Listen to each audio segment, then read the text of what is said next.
Welcome to CoxPod, a podcast dedicated solely to coxing topics. I'm Sally. I'm Anne. I'm Brianna, and we're three coxswains with over 50 years of experience in the seat. We learn a great deal by sharing with each other and want to foster a community that encourages skills development and discussion. We're happy you're joining us. In this episode, we're going to explore a topic that every coxswain and rower experiences: issues with set. And Brianna and I first would like to define what is set. Set is when the boat is sitting, quote unquote, true in the water. It's sitting as it was designed, where on port and starboard, the riggers and the gunwales are both equidistant from the water. If the boat is filled with rowers, the blades are not touching the water or skimming the water when the rowers are coming back to the catch on the recovery. And this is a place where everything's equivalent and equal, and we're not leaning one way or the other. I think it's important to establish that ultimately, if you have some strokes where it is absolutely set, hey, enjoy that, because it is not the consistent experience for most of us in boats. And who hasn't been in that boat where the set frustrates someone to the point of shouting, Brianna, what do they say in your boat? Oh, my favorite line, the classic, can we get it off port? I can relate to having heard that a million times. It is a pet peeve for sure, but that is what motivates me to work really hard to find ways to address the set.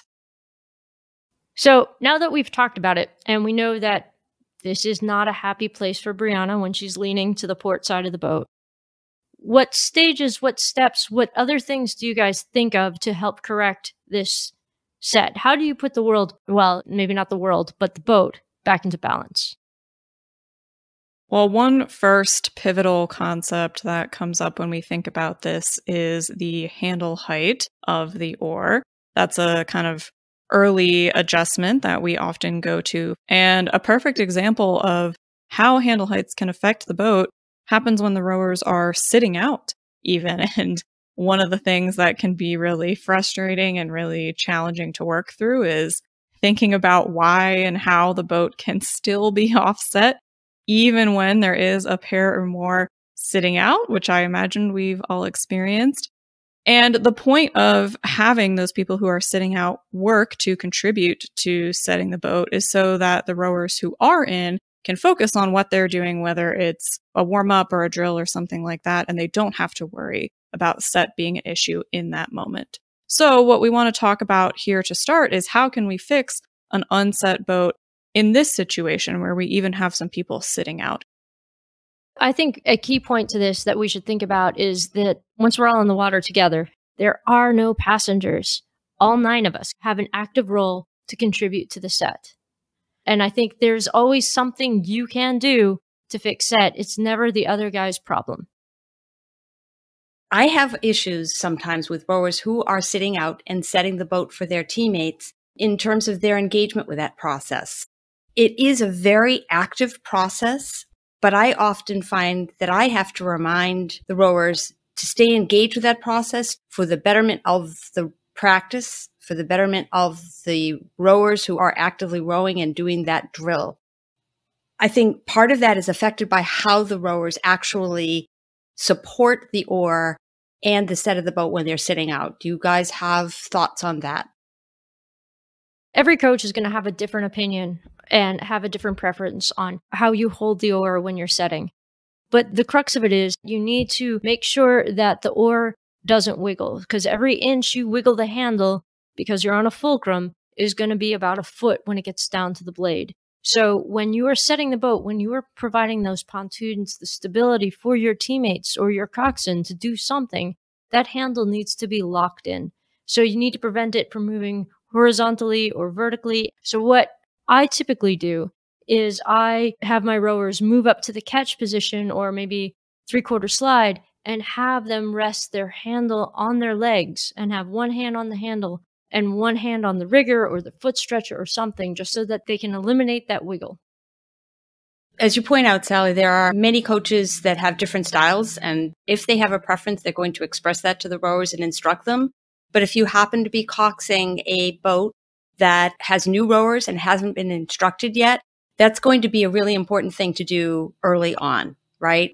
If you find that set is affected when you have a pair or four sitting out, you've got to address that because no one's going to benefit from them not being able to keep the boat set. So I often suggest to the rowers sitting out that they look at the gunnels and try to make those as parallel to the water as possible, and also to be attending to the rowers that are rowing. If they're more towards the bow of the boat, they can hear and see that the boat is tilting to port or to starboard. Do you have any other suggestions rather than just saying, fix it? I like to give the tip that if the boat is tilting down to their side, the side that their oar is sticking out to, that will often cause the handle to kind of plummet deeper into their lap if they're sitting the way that Sally described and that many coaches advocate.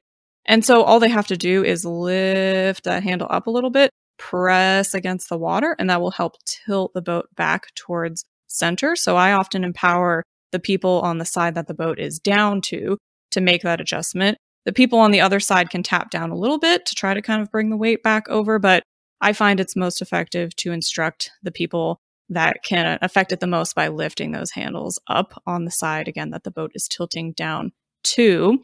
Sometimes I find that rowers have their blades off the water in a setting situation, in part because they have experienced the situation where their oar kind of gets sucked under the water as the boat is moving towards the bow as someone else is rowing, and they're afraid of that. They don't like that feeling.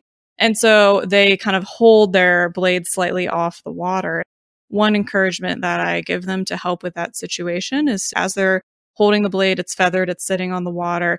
If they grip the handle and they just take their knuckles kind of slightly towards the coxswain, towards the hull a little bit, kind of tilting them down, that will help the top edge of their blade come up and give them that space to coast along the water rather than having the top of the blade get sucked underneath from the momentum of the boat. So I found that to be a really helpful tip that enables them to set the boat without that scary feeling of losing control of their blade. I think that's brilliant, Brianna. And as many times as we say, lift your hands on the port side, we're offset. Getting specific is critical. So even something like telling them to roll their knuckles forward is something they might not have the ability to realize on their own. So what I'm hearing is, first of all, having 2 people or 4 people sitting out is no magic bullet to address a set issue. That especially early on with a crew, a coxswain's going to have to attend to and give instructions to rowers about how to actively set the boat and keep them engaged. However, as you get familiar with your crew, they should be picking that up on their own, because I want to pay attention to those who are rowing and helping them do a better job with that. If they're not picking it up and starting to actively, independently set it for their teammates, then you've got to address that. So too bad. Having training wheels on and having people assigned to be training wheels does not magically take care of the problem. You'd think set should be set that way, but sadly, no. So let's now take all the oars off the water, whether they be 4 or 8, and talk about set. How about some other things other than handle heights that might affect the set, and what can we do to fix that? One of my go-tos, why I see as a coxswain, especially in a stern loader, why I see set issues is there's generally a discrepancy between the catch and the finish timing.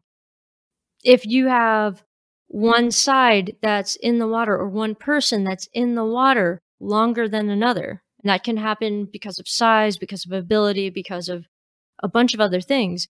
If you have people who are still driving while another side is on the recovery, that's going to cause a set issue.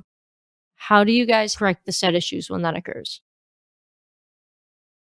I usually start with catch timing, and I often encourage people to add the auditory feedback of hearing they can hear the catch timing, whether it's in time or not. What else do you do, Brianna? I also generally start with catch timing. I find that to be a little easier to perceive. It was something I feel I was able to perceive fairly early on. Then I was kind of at a point of just saying, let's work on timing.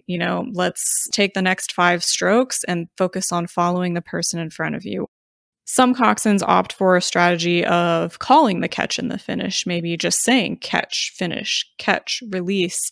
Sounds some people like to use, other words, sharp, extract, whatever it is for you. Something as simple as that can help people stay in time, and you'll call that with what stroke seat is doing so that everyone can match. And then as you build skills, you can start to identify specifically which seat is off, and then further step is identifying why is that person off? Why are they early to the catch? Why are they late to the catch? And so a more advanced correction as you're able to build those skills might sound like, okay, 2 seat, I want you to slow down the last half of the slide so that you don't get to the catch earlier than 3 seat and have to wait. And that's what's happening right now. You watch them, you see them make that change and then say, great, yep, that was it. You were in time on that one. Let's see another one like that. And that is an advanced example as you build those skills of what the whole process might look like. And of course, the reason we're talking about catch timing is because that will affect the set of the boat. It'll be more unset the farther off that catch timing is with the rowers. So if we can get that piece of it as tight as possible, it's going to do nothing but, I'm going to use it, set us up for success. And similarly, I think, Sally, that you brought up finish timing. There's a huge impact on set. Do you want to talk about that just a little bit more? If an imbalance is caused by the timing at the catch, there is equally going to be a imbalance when the timing is off at the finish. I particularly feel more passionate about trying to correct the finish timing and the power application at the finish to help adjust the set issues. One of the calls that I would make to help hold on to the finishes would be, well, hold on to the finishes, or make sure you're pulling in high, pull into your rib cage, or make sure you have connection at the footboards. Something that reminds people to focus on that last third of the drive, that last 6 inches of the drive, and just try to tease a little bit more power and a little bit more length out of them. What would you guys do? Often I will be specific about which rower is hanging on longer than the others. I will work off stroke seat, and if they are not matching stroke seat, I often find that I have to ask other people. I will say, starboard, you're all hanging on a little bit longer than stroke seat. One option will be stroke seat, can you have a little more lay back and stay in the water a little bit longer, but generally they're at their max. So then I will call out the people that are hanging on longer and ask them to lay back a little less, maybe release the water a little sooner so that they're in time with the extraction of the blade. Now, ladies, when you're in a bow loader, what are your cues when the timing's off? My default is always to audio. You can hear it go plunk, plunk, plunk, plunk. And because I am basically one with the hull, I can feel the boat respond. I can feel it potentially moving to one side, sliding to the side, rather than going straight forward. If the catch timing's off, it responds the same way, unfortunately, when the finish timing's off. So sometimes it's hard to tell. So that's why my big go-to is that audio cue. Brianna, what about you? I use audio as well in the same way, and also for me, it feels like kind of like a pull in my shoulders. If the blades are coming out at different times, you might feel like you're sort of being ratcheted back and forth, kind of getting pulled side to side, which I tend to feel in my upper body as I'm lying in a bow loader. That's something that I also use as a cue. That's a great transition into what we want to flesh out just a little bit more. Why don't we talk for a moment about how do we sense it when the set is off? What are our coxswain cues? Where do they come from? How do we determine that the boat is not set? Let's take the example of being in an 8. And I think one of the very first cues that will resonate with most of our listeners is one side or the other cannot get their blade off the water. And when the boat is tilted like that, your body also is trying to maintain an upright position. And you might find yourself leaning away from the side that's down, trying to compensate for that lean, for example, potentially port side. Is it ever port? Maybe all the time. I mean, is it? It's an in-house joke, folks, about it always being on port, but it does seem to be that way often.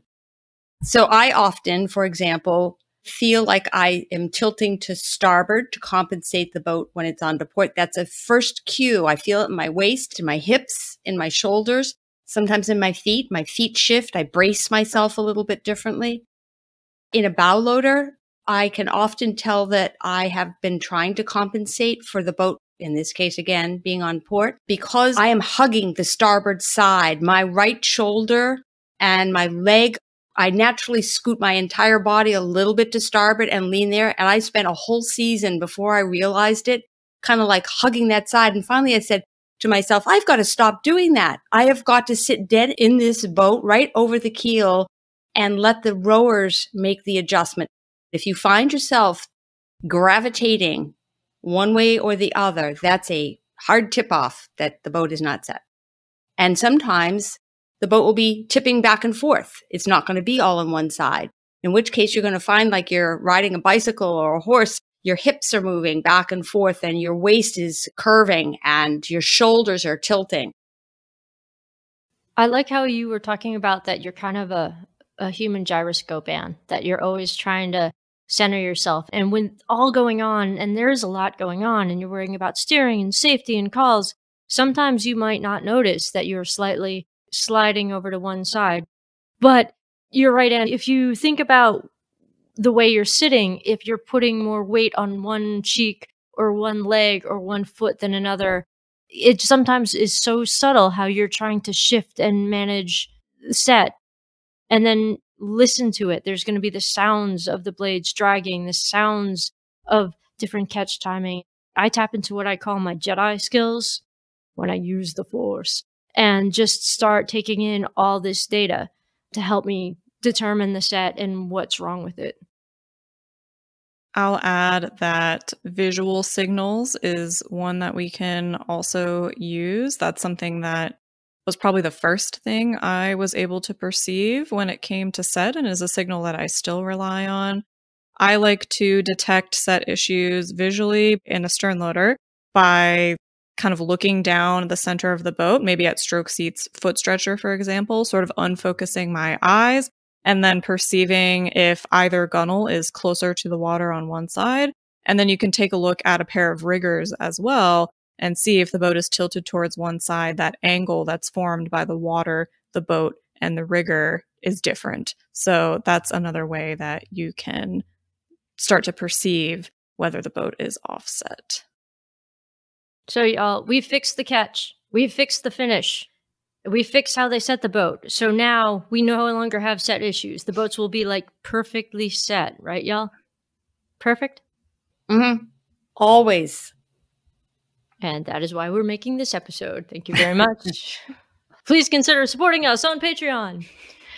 But realistically, what else could go wrong? Because the boat is still not going to be set sometimes, even if they have impeccable timing. What do y'all look for, think about? Well, I think that one of the things you've touched on already is the drive and the power application. So why don't we flesh that out just a little bit more? What is the set issue that either one of you feels, perceives, and then how do you correct it if the set is going off during the power application phase? Power application on the drive is tricky because we're not all coming out of cookie cutters. We're not like 8 little gingerbread men. And all your rowers don't look the same. You're going to have people of differing heights, differing skills, differing power. If you have some people who are Valkyries, who are giant, who are powerful, who can lift, trucks off toddlers in emergency, then they are going to be able to generate this phenomenal power. And if you have somebody like, let's say, 8-seat can lift an F-150 off a toddler in emergency, and you have somebody who looks like me, who might be able to lift a small European car with the aid of a fulcrum, the power and the energy I can generate, even though my catch and my finish are identical, isn't going to be enough to match that person who can lift the truck. You're going to see this giant vortex of power. You're going to see them bend the oar. You're going to feel the whole boat on the drive slip down to the port side. There's no power I can generate that's going to be able to correct that imbalance. The only way for the boat to still go true is for that more powerful rower to back off a little bit so that they help me bring out my best. So while they aren't rowing at 100%, they're only rowing at, let's be generous, 70%. The boat is still going to be faster because it's going to be going true and it's going to be going even and consistent. And that's kind of the game you have to play, because it's not about how great one person is, it's how great the synergy of the team is. You can't have an outlier. We all have to be great together. Nobody can be great alone. Can I add something to the power application conversation, which is that I often have rowers that have similar abilities in terms of strength, but if we are out with a coach and they have put together a steady state plan or whatever the plan is for that day, the coach often does not articulate what pressure they would like to have the rowers rowing at. And so just by default, everybody kind of picks their own number. So I find as a coxswain, I always try to ask when I can to the coach, at what pressure would you like the rowers to be? And that really helps to level the power application issues. Secondly, if the coach is not there or the coach has not made a decision, I will call a number so that I can at least plant a general ballpark range in people's heads to say, what I'd like you to do here is be at like 60 to 70% pressure during the drive. And that often helps. Now, everybody's definition of what 60 to 70% is, understood. That can be interpreted very differently by individuals. Have you used that strategy, either one of you, to articulate what power or level people should be at? Absolutely, especially if you're working with more mathematically inclined individuals. Some people who are more like me, more liberal arts majors, more history geeks, I use different terminology, but if you know your audience, speak to them in a language in a way that they understand. The people who are searching for concretes, I definitely use percentages. And what would be a literary way of describing how much pressure they should apply during the drive? Once more into the breach, my friends, once more, lest we dam up the walls with our English dead. What would that equate to? That would full pressure? That'd be race pace. That'd be race pace. How do you indicate a lighter one? Hold on. Give me a minute. Steady state. Steady state. Steady state. Simon and Garfunkel. Slow down. You move too fast. We have to make the morning last. Kicking down the cobblestones. Feeling groovy. Steady state. Okay. Just saying. Took me a minute because I don't usually slip into that, but there you go. I digress. Anyway, Sally, I'm really glad that we're talking about the boat being offset during the drive because it happens a lot. And in addition to unequal power application, one of the common things that I perceive is that one or more rowers are really digging their blades in. Their handle heights are not going straight back. They're pulling up too high. Sometimes coaches describe that as having a rainbow effect during the drive with their handle. And there are lots of reasons that people do that. But what I can see is that one blade, or as I mentioned more, are digging. What that does is it kind of acts like an anchor and pulls the boat down to that side. And then magically when they release, if they release at the same time as everyone else, that issue goes away. So you'll find the boat listing back and forth. How about other things that can cause some issues during the drive phase of the cycle? We've talked just now about what might be happening with the upper body. There are also issues potentially with what the lower body is doing that can affect the set during the drive.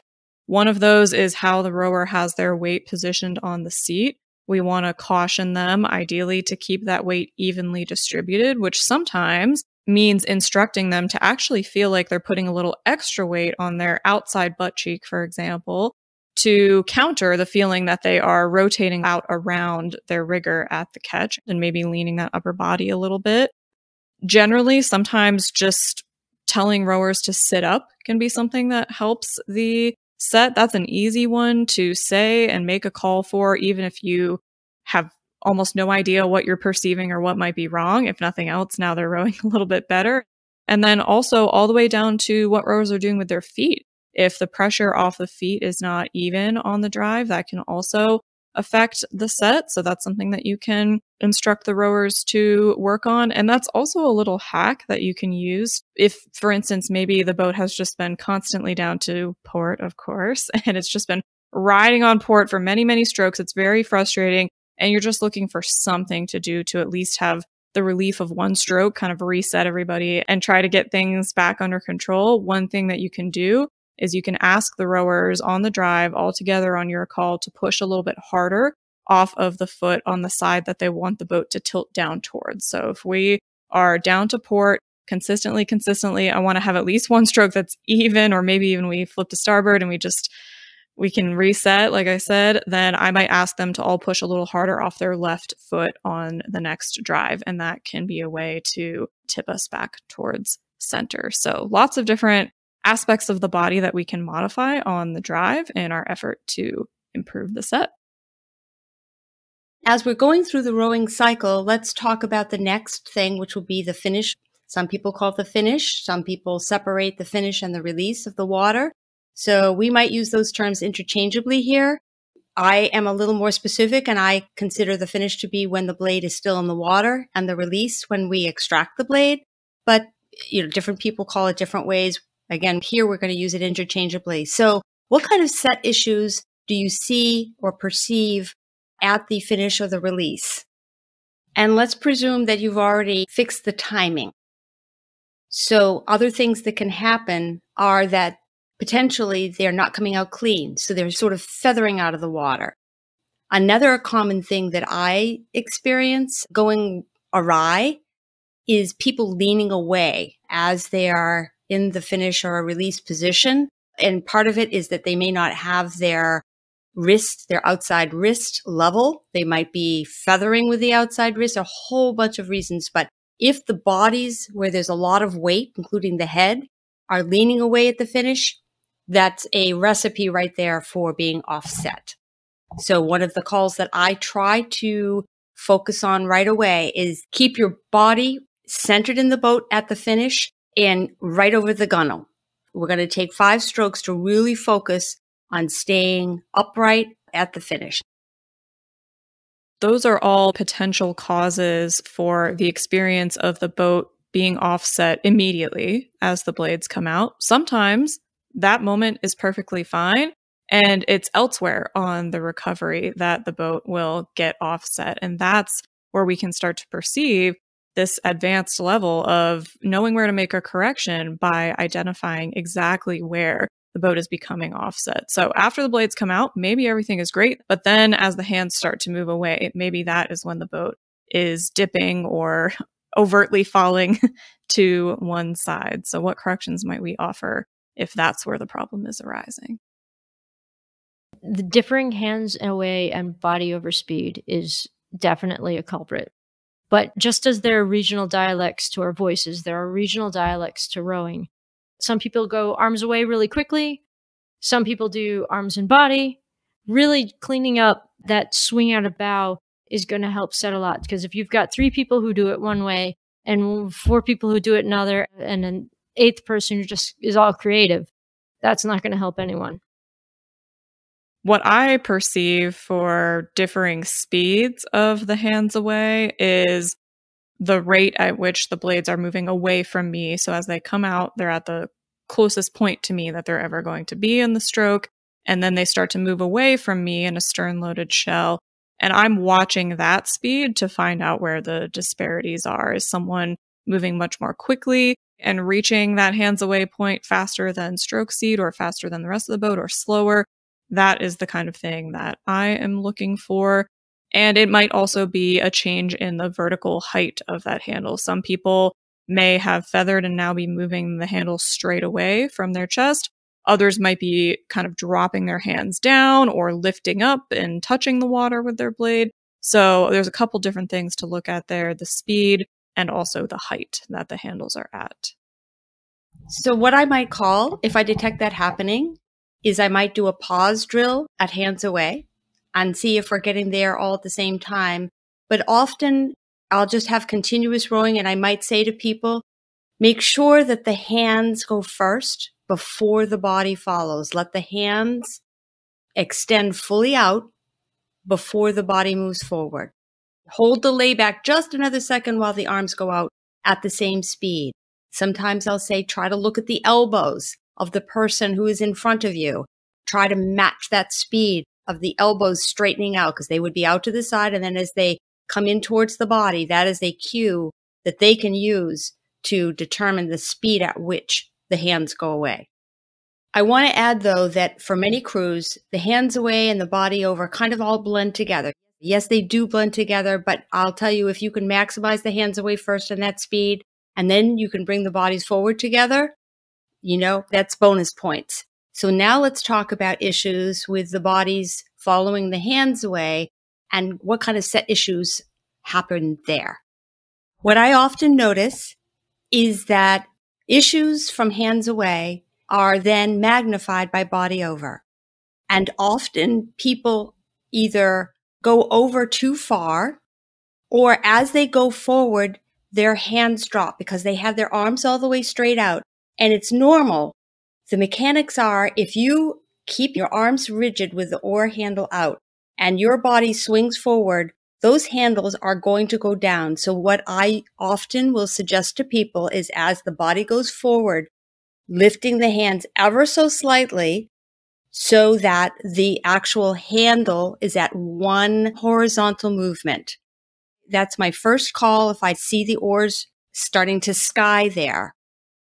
And a drill. What might you offer as a drill if you don't have a coach that might improve the set that is off as a result of bodies over at different times? I think one of the best drills that we can do is the cut the cake drill.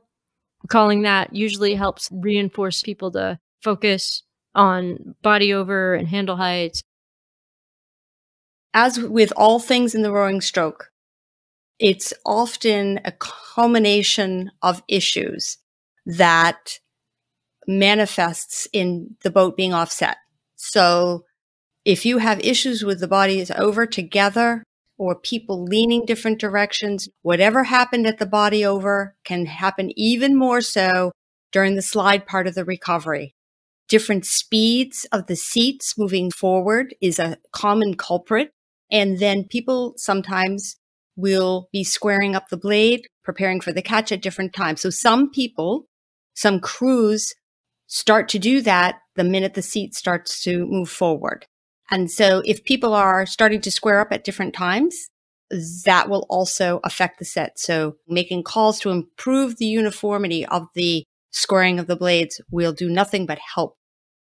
And a great drill might be the double pause drill to make sure that we get to half slide at approximately the same time, for example. And maybe you have a stroke that seems to be going great. The timing is together at the catch. The drive is perfect. The extraction at the release is perfect. Everything's going great. All the blades are off the water. And then right at the moment before the catch, that's where your set issues arise.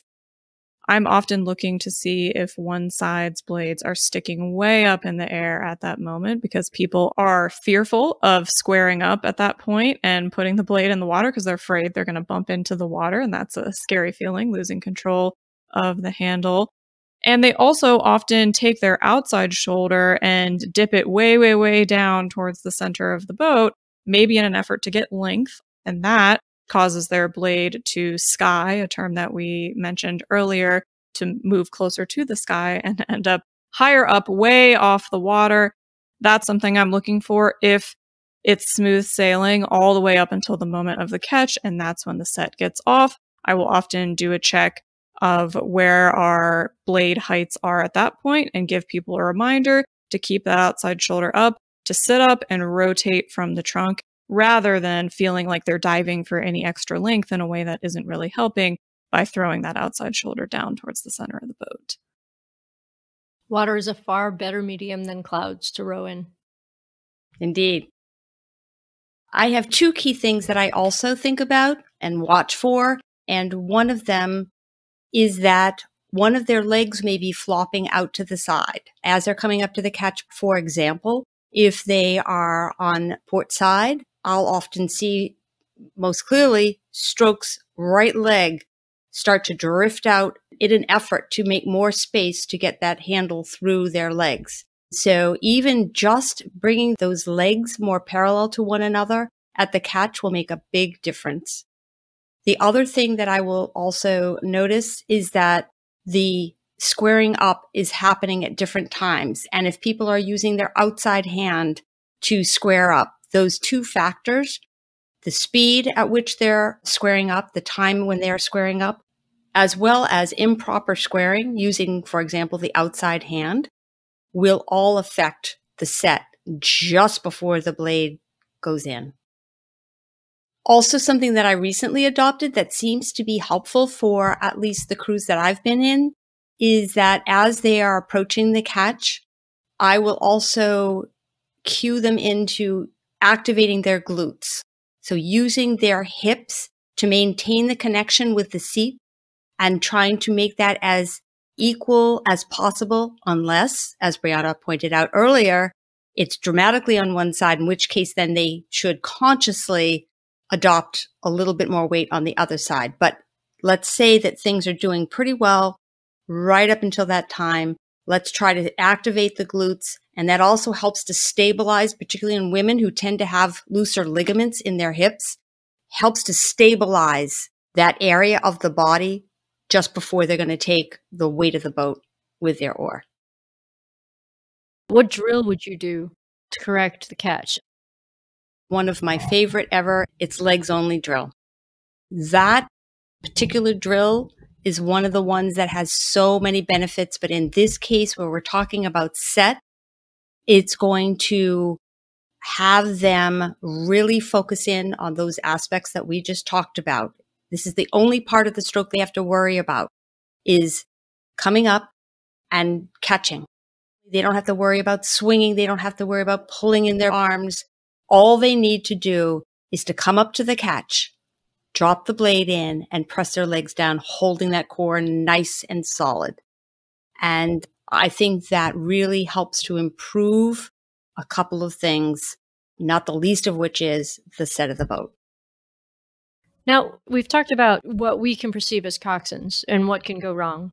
What do you do when a rower is complaining to you about set that you don't feel? Like they say, brace yourself, ladies, it's down to starboard, and you think it's down to port. It gets tricky, right? Because it's the rower's opinion. And you have to kind of extrapolate from their perspective. Why are they saying it was down? And it could be anything from the rower's technique, right? That maybe they're using two hands to feather, or they're opening their back. It could be all that, or it could be something more structural. And I think that's something you should be aware of. I mean, don't do this first. Try to break everything down. Try to run the practice through your mind. But sometimes, y'all, we have bad boats. Repairs, or how it's stored, or the boat age. Don't get me started on boats that should be long hung over a salad bar somewhere, are still being rowed, but they're no longer able to maintain that lateral stiffness. So where you're sitting in the coxswain seat and stern and in 8, everything's fine and beautiful. But back in bow, it's like jello, and it's going down to port and starboard. It's like a Weeble, what was that thing? Weebles wobble, but they don't fall down. It's a toy from the 70s, Brianna. You won't get it. I do know that one, actually. You know that one? Yeah, they weeble and they wobble, but they don't fall down. Yes. So, oh my God. Thank God. It's going to feel very old there for a minute. But we could have a significant loss of stability and structure in the back, particularly around a repair. And so the boat could be fluxing. You could be fine, but 3-seat, God help them, the boat's going to be constantly down to starboard. Another issue just to be aware of, and it's nothing you can fix on the water, and you're going to have to suck it up and deal with it. So if you take the boat and you put it down in the water without anybody in it, without oars in it, if the boat just kind of slowly flops down to one side, odds are there's probably been a repair where they put too much gunk on one side and didn't level it out. It happens. Boats age. So that's definitely something to keep in mind. A couple other things that can impact the set beyond all of the technical things that we've discussed here include the weather that you're dealing with on your body of water, whether there's wind, what direction it's coming from, how the current is impacting the boat, and also the speed at which the boat is moving. The slower that it's going, the more time rowers are spending on each part of the stroke, the more opportunity for things to go wrong. So you might often find that the faster you pick up speed, the fewer set issues you are potentially going to have. And truthfully, all these factors aside, all the effort that we might put in, sometimes we just can't fix it that outing. We just can't. And sometimes we have to decide that it's time to let it go for a little while or for the rest of that practice. And we can't spend every single moment and every single call that we're making to address the set, even though it's frustrating to the rowers, even though it's frustrating to us. I always try to remind my rowers that I am doing everything I can to work on the set, but we also can't use bad set as an excuse to just give up on the practice and not do our row. It's a tough balance. It's a very challenging thing. Set has always been one of the biggest banes in the boat for me, and it's something I'm always working on. And we heard throughout the conversation how complicated it is. But again, sometimes we just have to say either internally to ourselves that day or externally to the boat if need be, this isn't our focus for right now. We're going to continue to work on other aspects of the rowing, and we'll try to continue to clean it up on future rows. That's just the reality sometimes. And fixing set issues is not something that you magically learn about and automatize. There is no one call. There are no one or two calls that are going to magically fix the set issues. As we progress in our skill set, the idea is, as you've heard, to tease apart the parts of the rowing stroke, get better at determining exactly when the set is going off. Often an issue with set is caused by some precursor, 2 or 3 steps ahead of the row in the rowing cycle. So, a problem during the recovery can be something that's been affected by the release. So try to gather more tools and more ability to determine when the stroke is going off and what you can do to fix it. And I hope we've given you some suggestions today to do that.